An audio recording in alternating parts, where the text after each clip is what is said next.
like to thank the sponsors for this week's drasha. We have two anonymous sponsorships, but both extremely meaningful. So an extra special thank you to those sponsors. There's an anonymous sponsorship in honor of Michael, Sharon, Dovi, and Eli Shimoff for their tireless work for Door to Door. For those not aware, we are doing Door to Door this year virtually, and it's been amazing. And it was really, I think it was Michael's idea originally, and Sharon has put in so much effort to make it work. And along with Michael, and Sharon and Dovi and Ellie are driving pizzas to families' homes all over Kemp Mill. So the children are doing door to door with parents on Zoom, and they can see each other on the screen. And then at some point, someone just comes to their door and brings them pizza. It's a wonderful idea, but it's a tremendous amount of work, and the Shimoff family deserves much gratitude from all of us. And in addition, there are various other people driving. If people would like to volunteer to drive, you can contact the Shimoffs. But thank you to the anonymous sponsor for recognizing the Shimoffs. And on the topic of special families in our shul, there is also an anonymous sponsorship in honor of Steve, Matan, and Idan Friedman for all their help on behalf of Shiva Houses. And the Yasher Koach and Kol HaKavod to them. Thank you to the sponsors and to these very special families. I also, on behalf of everyone, want to wish a special mazel tov to Talia Sachs. Talia is celebrating her bat mitzvah, and of course, a mazel tov to her parents. And Talia, we're honored to have you as an adult member of Klal Yisrael, and you should go mechayel ochoyel from strength to strength. We have in this week's parsha the very famous commandment that for all time the Jewish people should not eat the gid hanasheh. In animals, that is the famous sciatic nerve. We're not allowed to eat the sciatic nerve when we eat meat of animals. Why not? It's because of the famous story of Yaakov grappling with the angel of Esav, and the angel was not able to overtake Yaakov, so the angel struck Yaakov in the thigh and significantly damaged his thigh to the extent that Yaakov Avinu was limping afterwards. But ultimately, the sun shone upon Yaakov, and he was healed. And because of that story, the Torah tells us that we, for subsequent generations, may not eat the gid hanasheh, that nerve, that area of the injury. It's such an interesting thing. What does it even mean that Yaakov and the angel are fighting anyway? But to whatever extent that one understands that, it's so difficult to understand. But to whatever extent one understands that, what's the significance? What's the meaning of not eating? Because that's where Yaakov was injured. So the Sefer HaChinuch says a very interesting idea. The Sefer HaChinuch says suggests that the reason why we have such a mitzvah is because we need to know that whatever challenges befall our people, there's a lot of symbolism in the angel representing Esav. Descendants of Esav would be the powers that would bring exile to the Jewish people down the road. That the angel, which represents Esav, injures Yaakov. And this has great symbolism for different calamities and difficulties the Jewish people would encounter over the generations. Sefer HaChinuch says that the message is, particularly when we're in exile, when something happens that is difficult for us, that seems to be we as a nation won't be able to overcome it, we need to remember what God did, that even though Yaakov was injured for the time being, he was healed and he overcame.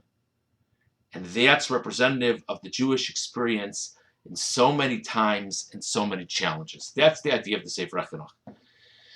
Reb Moshe Feinstein asks a very basic question on this explanation. He says, normally, when we have a commandment to remember a miracle or a kindness from God, the way we remember the miracle is we actively do something. It's not a commandment from the Torah, but in just a few more days, we'll celebrate Hanukkah, God willing. We don't refrain from eating oil to remember the miracle of the oil. We light candles. And we eat a lot of oily things, but we light candles. we remember what God did for the Jews in the desert, we sit in sukkahs. We don't stay away from hot climates for a week. We actively do something. So why, asked Moshe Feinstein, if the idea of the mitzvah of the Gid HaNasheh is to remember what God did for the Jewish people, why do we refrain from doing something? We should actively do something to remember. And Rav Feinstein has a very interesting answer. He suggests that the idea might be that we don't look for problems. It's true. It's important for us to remember this message that even when terrible things happen, God will help us. But if we would actively do something to remember that God helps us when there are problems, that almost implies, let's go find the problems so God can help us. We don't look for problems. We don't look for challenges. We're confident that if God wants us to have a challenge or two, he'll be able to figure out how to bring it our way. We don't look for it. That's Rav Feinstein's answer. But, it's also interesting just to think about the average person who's partaking of meat. Presumably, the average observant Jew who's partaking of meat presumably doesn't think much of the Gid HaNasheh, doesn't think much of the sciatic nerve. It's hard to understand how this is this great reminder for us. These ideas that we're citing notwithstanding. If I may just suggest a thought that I had this week. I don't know if this is at all the pshat for the Gid HaNasheh, but I'm sure the idea as a principle is correct. Could this fit into the Gid HaNasheh? I was thinking maybe it could. And that is as follows. We mentioned that there's various symbolisms connected to Yaakov being injured in the thigh. The Ramban, for example, the Parsha group, we studied it this week. The Ramban says that the injury to Yaakov's thigh represents different generations over the history of the Jewish people that would experience tremendous pressure to leave the Jewish faith. Tremendous pressure, even physical pressure, to leave the Jewish faith. And that there'd be times and moments where the Jewish people as a whole would be limping, would be very weak.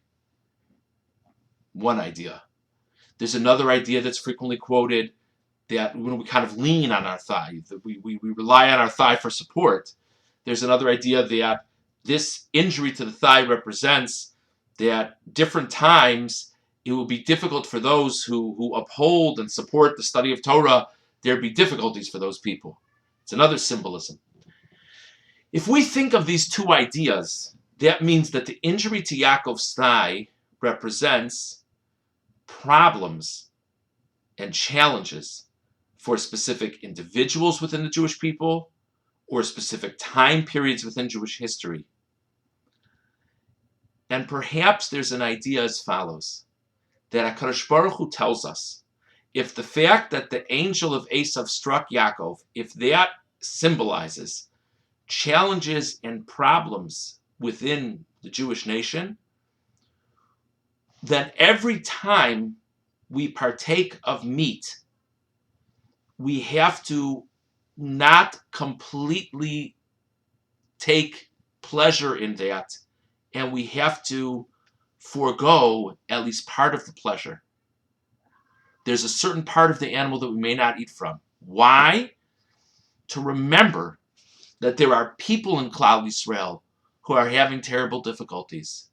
And there are times where the Jewish people experience terrible difficulties.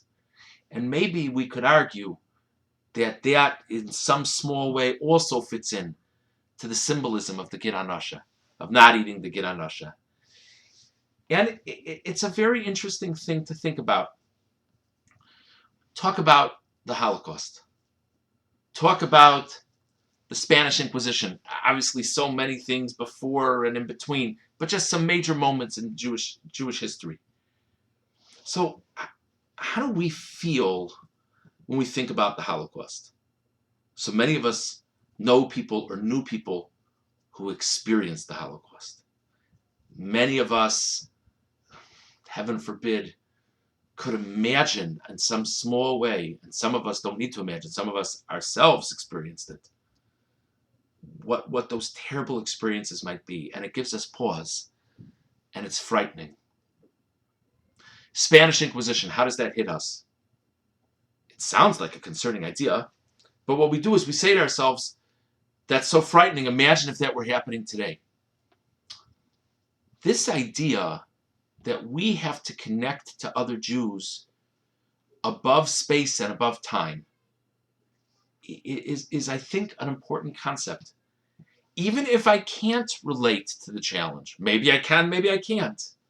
But even if I can't, even if I cannot, it's incumbent upon me to just pause and say, there was a time and place in Jewish history that the Jewish people as a group faced so much terror and so much sorrow. And on some abstract level, that has to bother me. There's a famous story told about Rabbi Levine, Zichrono Livracha, famously known as the Tzaddik of Yerushalayim. And he was known as a remarkable person of kindness. And he was walking down the street, and he sees, in Yerushalayim, and he sees a young child up ahead who had fallen and seemed to have gotten hurt in some way and was crying very dramatically. So Reb Levine started rushing to help this child. That was the kind of person that he was. He was an older man, but he was rushing to help this child. And there was an older woman walking a little bit behind Rabbi Levine. And she said, what's the big deal? Don't worry so much. It's a child. Children cry. He ignored her. He rushed to the child. And as he approached the child, he was helping the child.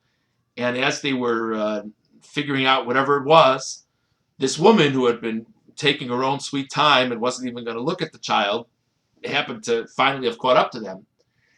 And she glances to the side and she realizes this is her grandchild. And all of a sudden she shrieks, "Oh, my Chaimol," whatever it is. And she was distraught.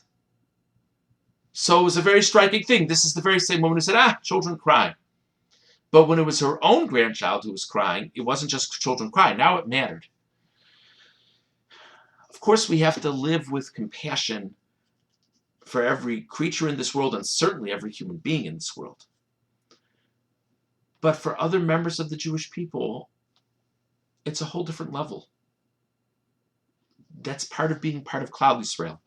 If this idea about the Gid HaNasha holds true, it's very meaningful, because it's very meaningful that this specifically happened with Yaakov, because Yaakov is the first of the patriarchs that all of his children were considered part of the Jewish people. Not all of Abraham's children were part of the Jewish people. Not all of Yitzchak's children were part of the Jewish people. But all of Yaakov's children were considered part of the Jewish people. So now, for the first time, God conveys to us this message that if there's pain anywhere to anyone among this nation, it has to bother all of us. And I think it also behooves us to think about it in these very challenging times of COVID. Everything's a statistic. Everything's a statistic. People should be well, but this is the number of people who have died, and this is the number of people who are hospitalized, and this is the number of people who have tested positive, and whether the numbers are up, the numbers are not up, hopefully the numbers should go down, whatever. The idea that people are not numbers. No one is a number, but certainly Jews, even more so. We have to think about each other. We have to care about each other.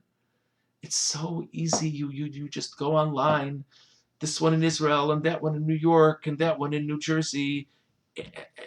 Oh, I wonder what the ad is on the side. To hear something, to see something about another member of the Jewish people, and to just pause and think to oneself, what must these people be going through? Someone's in the hospital. Think about their family. Think about how many people's lives are upended. And the truth is, to be candid, it's an issue even within our own community. People have sorrows all the time. People have difficulties all the time. We just say it and we keep on moving. Think about it. Reflect on it. Feel the pain. Again, we've spoken about it many times, but also feel the pain of a person who's completely healthy but is isolated at home, feel that person's pain. Perhaps this idea of connectivity, wherever it is, whenever it is, if it's another member of Klal Yisrael, perhaps that's part of the idea of not eating from the sciatic nerve. Have a wonderful Shabbos.